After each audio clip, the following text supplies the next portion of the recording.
পাকিস্তানের বিপক্ষে দ্বিতীয় ওয়ানডে শুক্রবার, সেই ম্যাচ জিতেই সিরিজ নিশ্চিত করতে হবে। এর কোনো ব্যতিক্রম আছে? আমার কিন্তু সেটা মনে হয় না।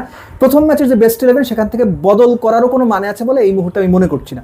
বাংলাদেশ যে ডমিনেটিং পারফরমেন্সটা দেখিয়েছে, যেভাবে নাহিদ রানা, যেভাবে তানজিদ তামিম খেলেছেন, পারফর্ম করেছেন, পাকিস্তানকে তাদের বাংলাদেশের এগেনস্টে সবচাইতে কম রানে অল আউট করে দিয়ে বাংলাদেশ এমন কিছুই করেছে যে আসলে বাংলাদেশের দুর্বলতা কোথায় এটা এখন বলতে গেলেও না কয়েকবার চিন্তা করতে হবে, কিন্তু দুর্বলতা রয়েছে। যেমন আমি খুব সিম্পলি একটা কথা বলি, তানজিদ তামিম একটা ক্যাচ মিস করেছিলাম, আমরা সেটা বেমালুম ভুলে গেছি। এই ক্যাচগুলো বিভিন্ন সময় বাংলাদেশকে ভুগিয়েছে। পাকিস্তানে যে 114 করেছে বলে এগুলো আমরা ভুলে গেছি, কিন্তু ভুলই। পাকিস্তান যদি শুধু 14 রানে অল আউট হইতো তাও এটা ভুল। ব্যাটিং, আমি বারবার একটা কথা বলেছি যে বাংলাদেশ সবশেষ 9 ওয়ানডেতে মাত্র 2 বার 50 ওভার ব্যাট করতে পারছে। এটা কোনোভাবেই ভালো সাইন না। বাংলাদেশের ব্যাটারদের এই পাকিস্তানের বিপক্ষে সিরিজে ব্যাট হাতে ভালো পারফর্ম করতে হবে। 114 রান চেস করতে গিয়ে 15 ওভার 1 বলে খেলা শেষ করেছেন, ফ্যান্টাস্টিক। এর মধ্যেও সাইফ রান পানি। সাইফ কিন্তু বেশ অনেক দিন ধরেই অফ ফর্মে রয়েছেন, বেশ অনেক দিন ধরে। তানজিদ তামিম দুর্দান্ত ইনিংস খেলেছেন, কিন্তু একটা কথা প্রায়ই ঘুরে ফিরে বলা হয় যে তানজিদ তামিম চেস করার সময় যদি টার্গেটটা ছোট হয় তিনি রীতিমতো বিধ্বংসী হয়ে যান, কিন্তু বড় টার্গেটের এগেনস্টে খেলতে নামলে তানজিদ তামিম সাদা বলের ক্রিকেটে বেশিরভাগ সময় ফ্লপ করেন। তামিমকে যদি সুযোগ আসে এই সিরিজেই সেটা প্রমাণ করতে হবে যে আমরা যখন বলি যে না তিনি বড় স্কোর চেস করতে গিয়ে ফেল করছেন সেটা ভুল, তাকে বড় স্কোর করতে হবে।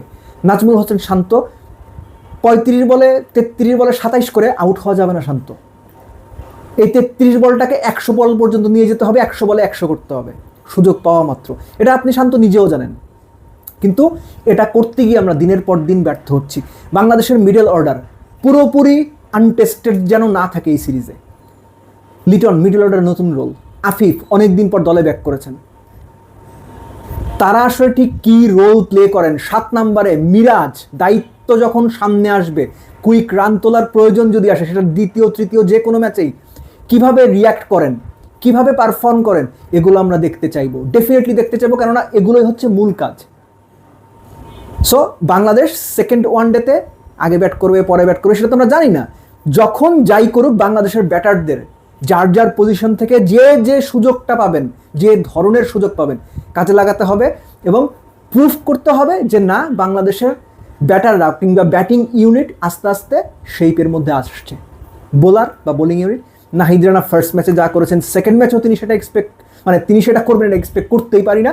তারপরে এক্সপেকটেশনস থাকবে যে ধরনের পেসে, যে ধরনের অ্যাগ্রেশন নিয়ে, যে ধরনের প্ল্যানে, যে ধরনের বেসিক বোলিংটা তিনি করেছেন সেটাই বা সেই ধারাবাহিকতা বজায় রাখবেন। মুস্তাফিজ তাসকিন তাদের কাছ থেকে একই রকম এক্সপেক্টেড।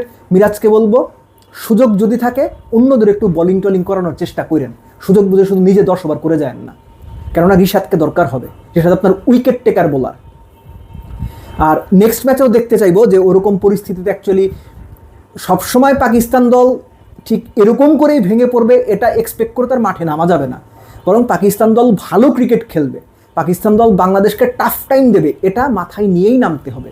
সো ওই সময় কেউ একজন হয়তো এক্সপেন্সিভ হয়ে যাবেন, হতে পারে নাহিদ রানা নেক্সট ম্যাচে এক্সপেন্সিভ হয়ে গেছেন, তখন তিনি কিভাবে কামব্যাক করেন, কিভাবে প্ল্যান এ থেকে বি, বি থেকে সি বা অন্য কোনোভাবে এক্সিকিউট করেন, এই ব্যাপারগুলো দেখতে চাইবো। But above everything bottom line হচ্ছে দ্বিতীয় ম্যাচ জিতে সিরিজ নিশ্চিত করতে হবে, এবং দ্বিতীয় ম্যাচ জিতে সিরিজ নিশ্চিত করা গেলে পাকিস্তানকে বাংলাদেশের মাটিতে ওয়ানডেতে হোয়াইট ওয়াশ করাটা খুব কঠিন কোনো কাজ হবার কথা না।